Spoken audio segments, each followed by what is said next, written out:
તારણ નથી, કેમ કે જેથી આપણું તારણ થાય એવું બીજું કોઈ નામ આકાશ તળે માણસોમાં આપેલું નથી. હાલેલુયા. આ વચન કહે છે બીજા કોઈથી તારણ નથી. આપણે ઘણી વખત જગ્યા પસંદ કરતા ફરીએ.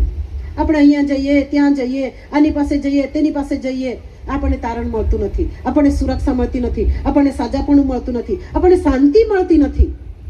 કારણ કે આપણે ખરા હૃદયથી એ ઈશ્વર પર, ઈશ્વરની વિરુદ્ધ પાપ કર્યું, કચકચ કરી, ભટક્યા અને મરી ગયા. એમ વચન કહે છે, મનુષ્ય નથી કહેતું, વચન કહે છે ભટક્યા અને મરી ગયા.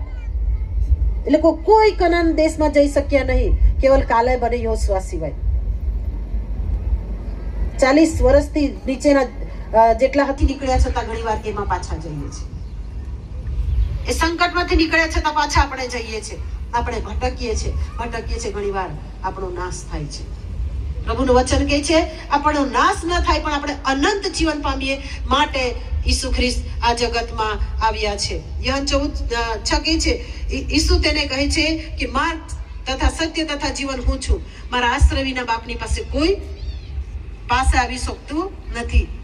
મારા આશ્રય વિના બાપની પાસે કોઈ આવતું નથી.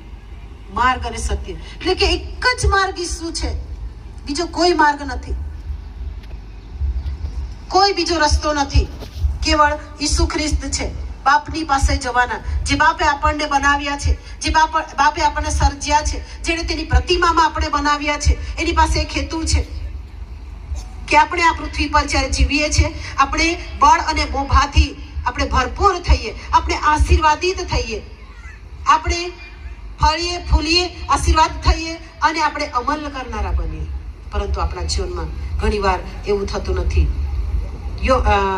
યોહાન તેનો પહેલો અધ્યાય ને 14મી કલમ કે છે, શબ્દ સાથે સહદેહ થઈને આપણામાં વસ્યો અને બાપના એકાકીત જની દીકરાના મહિમા જેવો તેનો મહિમા અમે દીઠો, તે કૃપા તથા સત્યતાથી ભરપૂર હતો.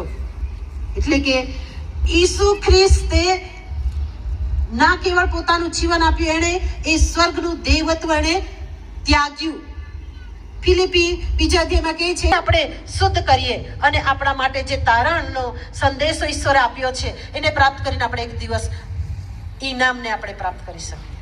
પરંતુ જ્યાં સુધી આપણે એ ઈશ્વરના સ્વભાવ જેવા બનતા નથી, પોતાની જાતને ઈશ્વરના ચરણોમાં આપણે લઈ આવતા નથી, એ શક્ય જ બનતું નથી. વહાલી બહેનો, આપણા જીવનમાં આપણે આજે વિચાર કરવાની જરૂર છે કે ઈસુ ખ્રિસ્તે પૂરી પ્રાર્થના બોલીએ છે.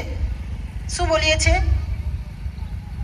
જેમ આકાશમાં તેમ, આગળ બોલો, જેમ આકાશમાં, જેમ આકાશમાં તેમ પૃથ્વી પર. આકાશમાં દેવની ઈચ્છા પૂરી થાય છે? થાય છે? હા કે ના? કેવી રીતે થાય છે? કે છે એની આગળ અને પાછળ જે દૂતો છે એ તેની મહિમા કરે છે. તે મનુષ્યને જે સર્જન કર્યું એનું મુખ્ય તાત્પર્ય કે દેવની મહિમા કરે, અને જે કંઈ દેવે પૃથ્વી પર મૂક્યું છે એને પર એ અમલ ચલાવે. કે છે કે પવિત્ર છે, પવિત્ર છે, પવિત્ર છે સૈન્યના યહોવા, એમ તેઓ કહેતા થાકતા. આપણે થાકી જઈએ રોજ કેટલા થાય મીટિંગ? હા, આપણે ખાઈને ધરાઈ જઈએ છીએ. એ છે તે દૂતો થાકતા નથી. અને ત્યાર પછી શું કહે છે?